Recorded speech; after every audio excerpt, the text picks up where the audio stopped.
Donc maintenant on va voir comment s'inscrire à l'examen d'entrée, où s'inscrire à l'examen d'entrée, où avoir le programme détaillé, quelles sont les matières les plus difficiles, quelles sont les matières les plus faciles, qu'est-ce qu'il faut travailler, qu'est-ce qu'il ne faut pas travailler. On va répondre à ça tout de suite. Donc d'abord pour les matières, vous avez des matières scientifiques basiques. Vous avez physique, vous avez chimie, vous avez biologie et vous avez mathématiques. Donc au final 4 matières scientifiques plutôt basiques, pour lesquelles vous pouvez déjà avoir les connaissances si vous avez bien travaillé en terminale. Ensuite, vous avez 4 matières non scientifiques. Vous avez éthique, empathie, communication et raisonnement. Voilà, ça c'est des 4 matières non scientifiques.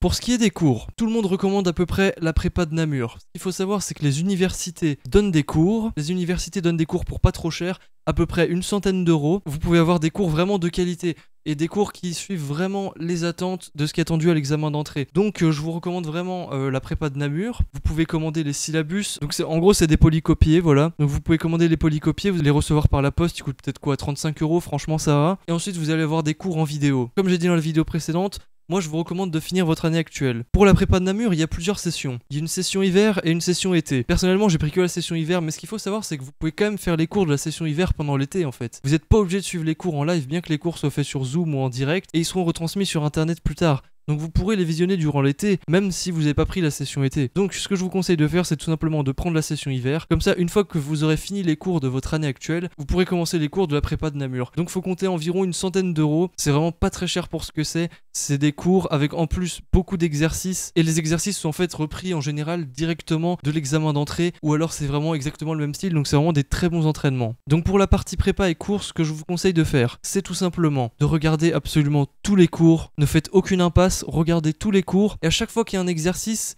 essayez de le faire vous-même. Mettez pause, essayez de faire l'exercice et ensuite vous allez avoir une correction. Notez bien la correction et notez bien différemment des autres items ceux où vous avez eu faux. Notez bien, mettez par exemple, je sais pas, une croix rouge ou quelque chose et rassemblez tout ça dans un cahier d'erreurs. Ça va vraiment vous aider parce que le cahier d'erreurs, vous allez pouvoir le relire la veille de l'examen d'entrée. Donc un cahier d'erreurs, c'est vraiment un truc qui est super important. Soit vous faites un cahier d'erreurs, soit vous faites une grande fiche où vous rassemblez absolument tous les trucs où vous avez faux ou les trucs où vous vous trompez de manière récurrente. Si par exemple il y a une formule que vous confondez avec une autre formule en maths, n'hésitez pas à le noter. Par exemple les formules avec les racines carrées qu'on peut multiplier ou non, voilà. N'hésitez pas à noter tous les petits trucs que vous comprenez pas. Et dès qu'il y a un item que vous comprenez pas, essayez vraiment de le comprendre pour ensuite pouvoir le noter. Passez pas à autre chose en vous disant « Oh c'est pas grave ». L'idée en fait c'est réellement de pas faire d'impasse. Si vous faites des impasses, vous allez forcément le regretter le jour de l'examen d'entrée en fait. Donc pour résumer, je vous conseille de voir absolument tous les cours, de faire absolument tous les exercices que vous voyez, essayez de les faire vous-même, notez tout dans un cahier d'erreurs et voilà, et vous faites des cycles. Vous faites un cycle de tous les cours et ensuite vous recommencez. Vous pouvez suivre si vous voulez pour être à peu près à jour l'emploi du temps qu'il y avait pour la session, c'est-à-dire que vous aviez un emploi du temps avec quel cours et tout. Comme ça vous pouvez suivre et avancer à peu près toutes les matières en même temps et ça peut être pas mal pour avoir un rythme correct. Pour résumer ma méthode de travail, elle a été très simple, ça a juste été de faire les cours de Namur, de faire plusieurs tours des cours, c'est-à-dire de les faire une fois entièrement, ensuite de les refaire. Et c'est la répétition qui va faire que vous allez retenir. Il y a beaucoup d'entraînement par exercice et le format est réellement bien pour l'examen d'entrée, donc je vous recommande vraiment largement la prépa de Namur. Ensuite on va aussi parler des groupes Facebook à rejoindre. Alors il y a un groupe Facebook qui s'appelle Examen d'entrée, je vous conseille vivement de le rejoindre. Vous pourrez poser des questions sur des exercices que vous n'arrivez pas à faire dessus et vous aurez des réponses par des gens qui ont déjà passé l'examen d'entrée ou des gens qui sont en train de le réviser comme vous. Avec la fonction recherche vous pourrez trouver aussi toutes les réponses à des questions que vous avez déjà faites, même si c'est sur une photo. Si vous avez un énoncé, vous pouvez juste taper quelques mots de l'énoncé et vous allez sûrement retrouver l'exercice. Ça c'est aussi quelque chose que j'ai beaucoup fait. Du coup, comme ça, j'avais des gens qui avaient déjà posé la même question que moi et j'ai pu trouver la réponse à ces questions. Et ensuite, évidemment, vous le notez dans votre cahier d'erreurs et comme ça, vous ne refaites pas la même erreur par la suite. Donc voilà, rejoignez le groupe Facebook Examen d'entrée, ça vous sera très très utile. Pour les matières scientifiques, il n'y a pas trop de surprises. Certaines personnes vont dire qu'il y a une matière qui est sélectionnante. Moi, ce que j'ai vu personnellement, c'est que chaque année, il y a une matière différente qui est plus difficile que les autres. Vous ne pouvez pas faire d'impasse.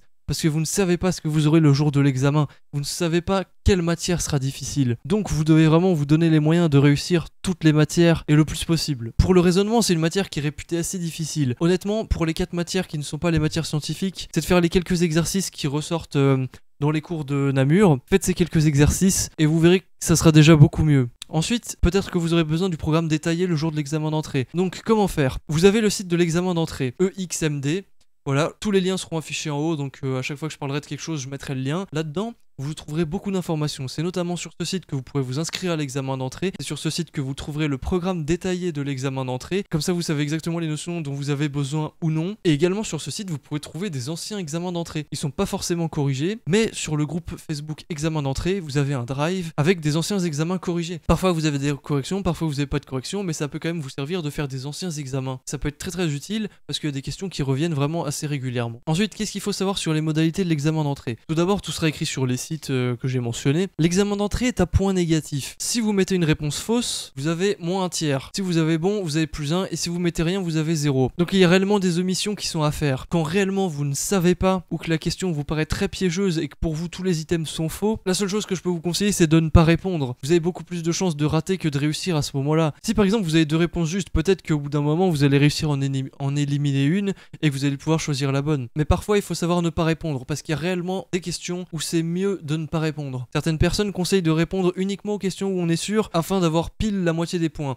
Ce qu'il faut savoir, c'est que à l'examen d'entrée, il n'y a aucune matière où vous pouvez voir en dessous de 8. Si vous prenez le risque de répondre uniquement à la moitié des questions, et que vous répondez vraiment à un nombre de questions qui fait que si vous avez tout bon, vous avez pile le nombre de points nécessaires, ça risque très probablement de ne pas passer. Car même si on ne les voit pas, on fait forcément des erreurs. Donc répondez à toutes les questions auxquelles vous savez répondre. Ne jouez pas une stratégie à avoir le minimum de points et à passer tout juste en répondant juste à quelques questions. D'après moi, c'est une erreur. Beaucoup de gens font cette stratégie. Moi, je pense que c'est pas bon. Travaillez vos matières au maximum, et plus vous travaillez, plus vous serez à l'aise face à la feuille d'examen et vous pourrez répondre au maximum de questions. Vous aurez même pas ce problème, vous aurez même pas à vous poser ce genre de questions en fait. Donc en gros, pour le travail, l'université de Namur, je vous conseille d'aller à la bibliothèque, allez-y le plus possible, travaillez régulièrement, et de ce côté-là, il n'y a aucune raison de s'inquiéter. Voilà pour cette partie. Par la suite, on verra brièvement les démarches à faire. Les démarches qu'il ne faut pas faire trop tard. Qu'est-ce que vous devez savoir pour aborder l'examen d'entrée sereinement, en fait, ne pas avoir de doute et tout